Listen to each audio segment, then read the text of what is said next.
Other comments? You got any math? I think it's great that you're claiming the 5th graders that are coming in, and you're looking at them, and you're also looking at the 9th graders who left your building, because we need to make sure that a student belongs to the whole district, not to a building. So thank you. And that's what we learned in our leadership. We're all in it together, and we need to work with those 5th grade teachers as they're coming in, and the strategies that every class is different. Everybody knows it. Absolutely. And I was going to ask you how that impacted your results, because you can see it jump from, you're not comparing 8th grade to 8th grade, you're comparing 7th grade, 8th grade, you're looking at it that way. And that's what's important. And our goal, is to, and I know Mr. Gagai, Mr. Cox are working hard at getting kids prepared for the middle school, and we do the same for Mr. Schmitz, and it takes everybody working together. And I agree with what you said, Mr. Street. It's just we're able to focus on areas where we need to really address, and then ask for help. We do, sometimes we need help with some of these areas, and we have Mrs. Nash here. She's an expert in those areas. We have, Mrs. Powers and Shannon Kaler, our communications department chair. People, we will do our very best, but it helps with some guidance from people that have used this, been through this, and specifically focus on things that we can do to improve our student scores. Will you have individual strands in place for fall for students? Excuse me?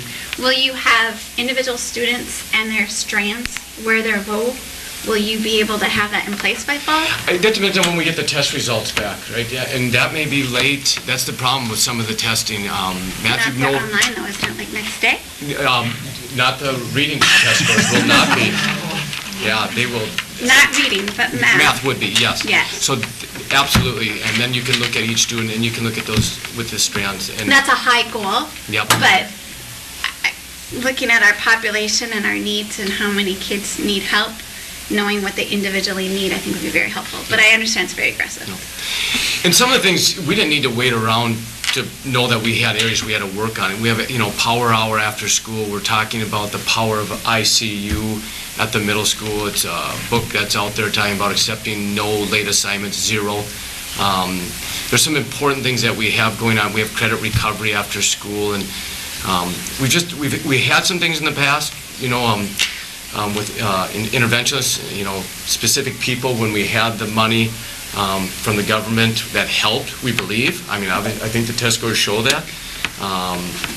But that's some areas that we'll have to hopefully address here coming up too. Reading scores, what do we have there, Mr. Jacobson? Little different graph, wanted to mix it up for you a little bit. We're going to go through those or no? No. Skip it. Okay. State is in the blue. Ours are obviously in the line graph there. The goal would be obviously touching or surpassing. We want to show it from a different angle. We have areas to work on there within certain subgroups too. And that's some things I know as a district we've talked about an ELL coordinator. We've had that in the past. It's something that hopefully we're looking at again and coming up with strategies with that. I know it's been an important topic in our admin cabinet meetings. And this is just an overall this was our current 9th graders right here. So as we go through, you can look at all these later. There's certain areas where we do well within certain subgroups. Certain subgroups we have a lot of work to do. In one of the programs, we've had a Jamestown reading program. We currently have a Read 180 program. I know at the elementary level they're working on the Ames Web to work within the reading strategies area. So it's something that we need to focus on a little bit within our communications department. And in some, just as we were talking about, some of our grades do very well. They'll surpass in some of the categories compared to the state. Are we seeing the same ups and downs from those kids when they start taking the test through 7th, 8th? You know what I mean?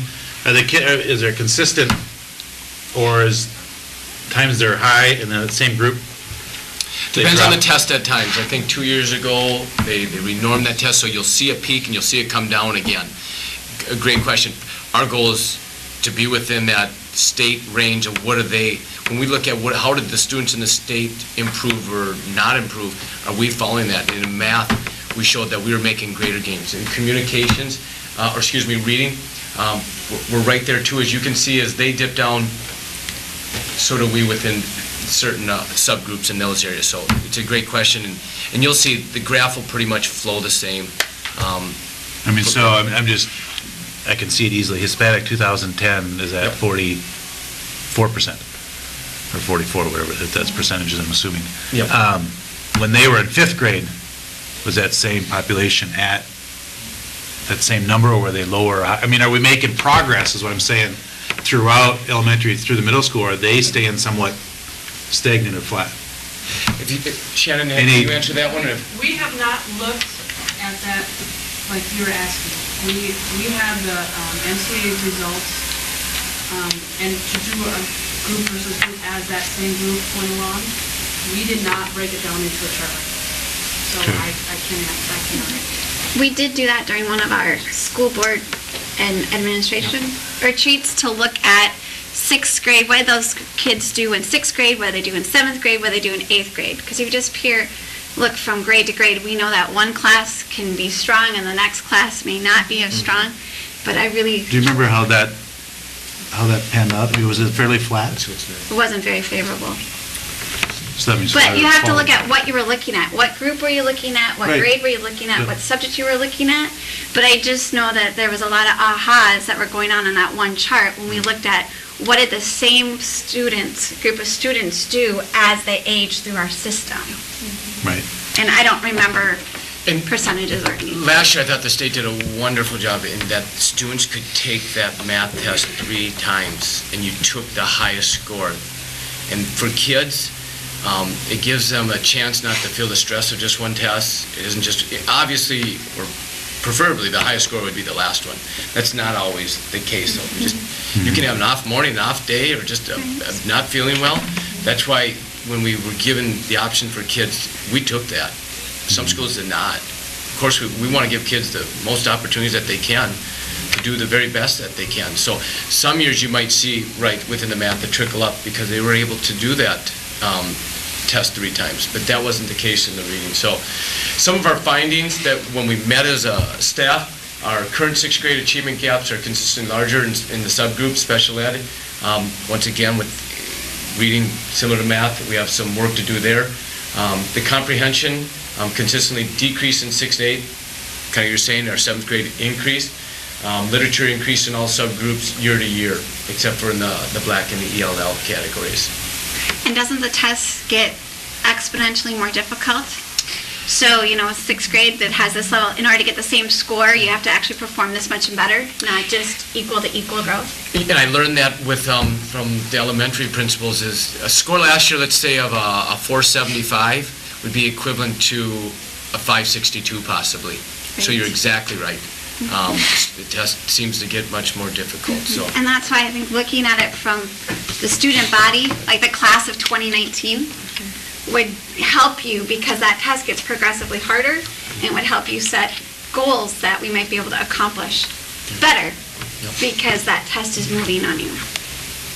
It is. We have some of the hypotheses we came up with is because we have not identified for all staff the students who need the remedial help. We need to, going back that RTI, get the kids the help that they need, intensify it, whatever that takes. And we're learning a lot from the elementaries and their PLCs and RTI processes that they're working with. Some of the problems we have, it is what it is. The middle school is full, it's packed. There's times where we have 3 special ed teachers in one classroom. At times we need to unify as a staff with the understanding of all standards, and Shannon will help with all staff understanding that, and exposing all students once again in this area of reading, making sure every kid gets a chance to be exposed to all the standards. And then to show progress for students, we find that if they're with us, they stay with us, and they're with us from 3rd to 8th grade or all year long, they'll do better. It just is what we find. If we can work with them, we'll make them better. Substrains by grade level, these are the areas: vocabulary, comprehension, literature. This just breaks it down. We were able to look at kind of the question, where do we do well? What are some areas where we need to do better on? So that's what that one helped us with. That was 8th grade, 7th grade, 6th grade. If you go back to 7th grade again, when I said if you look at it, we surpass in a number of those categories. So they're doing a lot of good things there, and touching a lot of the state marks with that. So obviously they figured out some things that are really working well. 6th grade 2 there, they're touching the line graph and the comprehension, vocabulary, and in some of the literature in some of our subgroups there, and in some of those we know where we need to work on. Some of the findings within that, just what I mentioned there, we need to look at certain subgroups. Our certain groups did very well. Our 7th grade performed higher than state average in the black subgroup category. Current 6th grade needs greater growth across all the subgroups to meet those state standards. And that was, like you said, we knew what was coming to us and we know what we need to focus on. Reading substandard hypothesis, some of the things that we came up with then was because we did not have an aligned curriculum within our special ed, ELL, state standards. Some of the support, lack of support in staff for subgroup students. One of the things we did a number of years ago due to reductions, we do have study halls now and not those intervention classes. Sometimes people will talk about tracking students and leveling students, if that's good or bad. Lack of curriculum in the ELL special ed areas, and that's one of the things we're looking at right now. They have not, until now, used data to really focus on that instruction. So this is something that's new to us. Staff collaboration, these were the areas that we talked about within the reading groups. We came up with 3 areas. And what it talked about there, we need to be unified, all staff understanding of the required reading standards. We need to align the curriculum to expose all the students to all the standards. We need to increase support within some of those subgroups that we have. Our root cause fishbone activity, again, just looking at the significant factors or themes that we've found where we can focus on and improve with our students. And that'll lead us into our CSIP, our 2 action plans within the reading. Which one do you have going up? I'll go with the first one, which is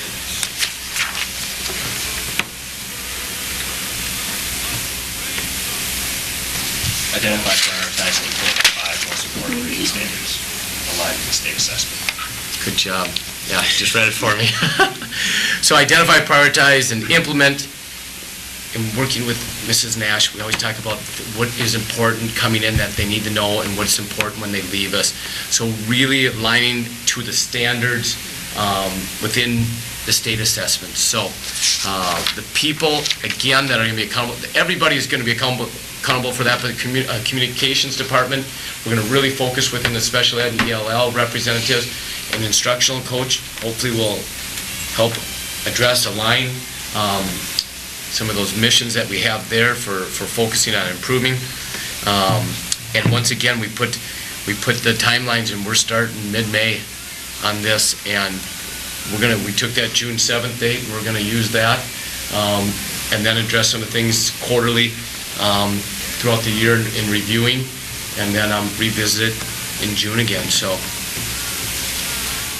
as Mr. Street mentioned, it's great to have timelines, and that's something that's going to really help us focus and work with the people that we need to work with. And hopefully that's a data coach, hopefully that's, Ms. Nash along the way helping us with that. Sure, I've said your name a lot. You're there for us. Our second area, what we need to do is identify, prioritize, implement writing expectations, and really specifically the nonfiction writing across the curriculum. That is the very first high-stakes test the high school students take. When they get to 9th grade, they have the writing test that they'll all need to pass. And it's specifically what we've looked at with even in other programs that we visit with, other schools, the nonfiction is becoming key. Obviously, that probably will lead into students taking the ACT maybe someday too. So with that, mid-May is our goal. Working with the communications department on that, developing rubrics, coming up with writing samples, coming to expect as a staff what even a good sentence is or a good paragraph, not accepting the shortest possible answer from students. And that is a focus and intention of staff that we're going to need to do. Shannon will lead that charge with us. And once again, that we're going to address it in May, get a lot of stuff in June, and be ready to hit the ground running for next year. I just have a question regarding that I know staff needs to get a sense of what a good sentence is too. I have to believe that there's going to be a little learning time for students to realize this is what the new expectation is, because we haven't been requiring comments, we haven't been requiring that level, so there'll probably be something in there to buffer students for a little while as well, correct? Absolutely. And that's, well, as a staff, we first have to understand what it is we're looking for, and then there'll be an expectation of the students. And it goes back to that common language and a kind of common standard that we'll accept, and that's going to really make us focus as a staff and as administration of what we want students to know and address and to be prepared for. And that would be our CSIP for our reading. Just curious, how will you, or Ms. Nash or Ms. Kaler's in charge of communications, how will you know that staff is buying into that across all departments? How are you going to be able to say, yes, communication's doing it, because it's communication, but how do you know that Mrs. Powers is buying into it, or, the math department or the science? How are you going to quantify that's being followed through? Great question. And we talked about that, and within certain areas of math and communications, we're going to have stuff that's going to be posted in every classroom. We have PLCs right now. Ours are by grade level. We have 6th grade on Monday, 7th grade on Tuesday, 8th grade on Wednesday, and that includes support staff and everybody that's in that. It could be an allied class. So we get to have a common language. And I guess as I go around through my mini observations, I see, I talk, you'll get a sense of just the common language that the staff is using. And that's what we found with Austin, Minnesota. They're doing some really neat things, and they have some other programs, but they had a common language when addressing this very same stuff here. So we have examples out there. We have Mr. Cox and Mr. Gaglai who've had a year of working with PLCs. We'll learn through that, but I think it's, we'll have to meet as staff. I mean, we'll have staff developments. I mean, Dr. Kierkegaard knows I talk about it all the time at our meetings. It is important to have the time to give staff to sit down to visit and address that. And as you can see, we'll use the end of the year very effectively and efficiently. I'm hoping to address a lot of these needs that we're talking about and hopefully be ready for the fall.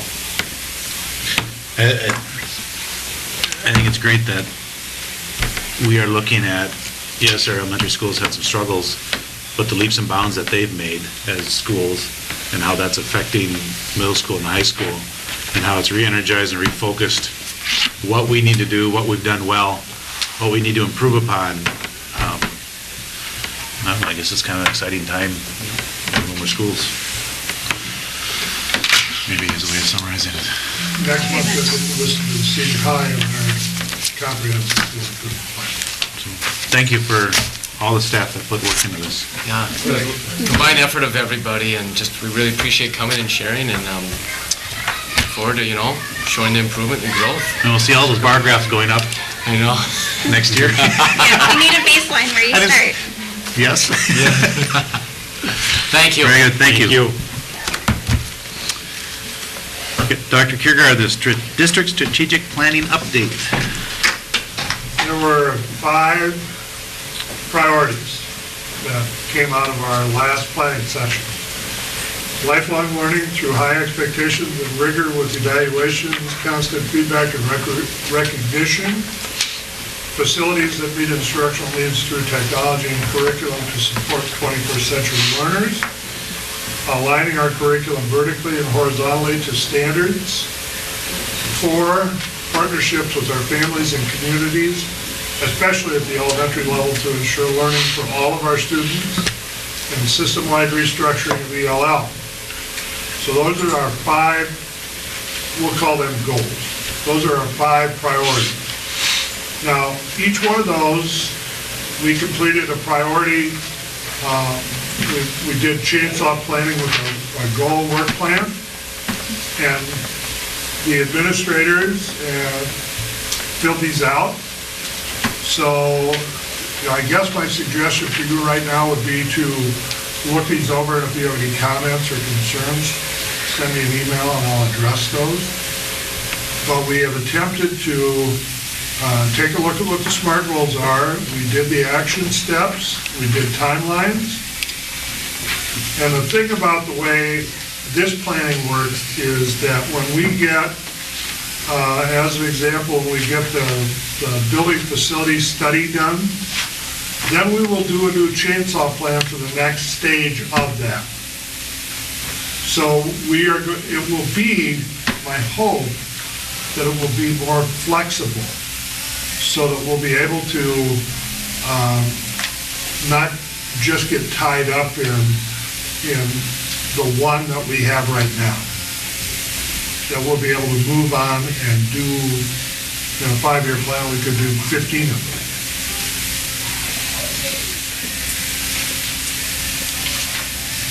And they are online, if anybody wants to look at them and has any comments. If you have any comments, please send them to me. And I could go through all of them, but in terms of all the way down to the action steps. But So I'm assuming this is going to come to us in a form of, this is what our priorities, and we're going to act on these and establish timelines.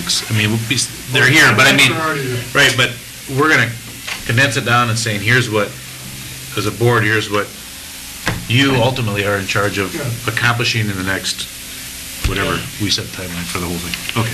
Well, Are you thinking of doing that for? I don't think there's anything longer here than November 2013. Yeah. But I mean, that's what we're going to, are you thinking of bringing this then, after getting comments this month, bringing it to us? For approval next month. Thank you. Perfect. Questions regarding and the only other comment I have, Jerry, for you is I see Cheryl as a person who's responsible for a lot of these items. With everything else on her plate it seems like that would be a concern for me. Well, there's a little bit of worry on my part about that. We just don't have enough people to, we will have to look that out. Okay. All right. Is there anything you saw a problem with besides that? There is not quantitative and qualitative evaluation pieces identified for each priority.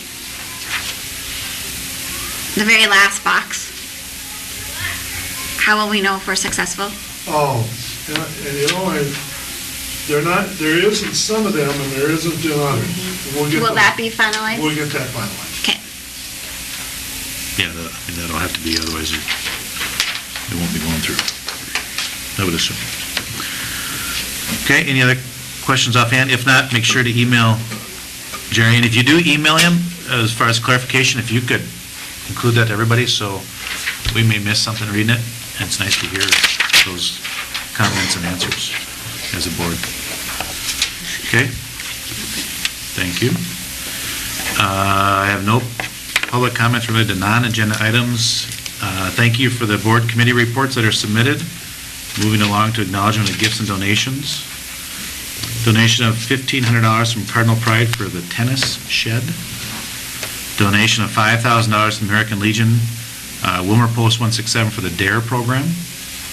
Donation of $200 from Willmar Car Club for Willmar High School High Mileage Club. Donation of $800 from Midwest Technology for the Willmar High School First Robotics team, I'm assuming.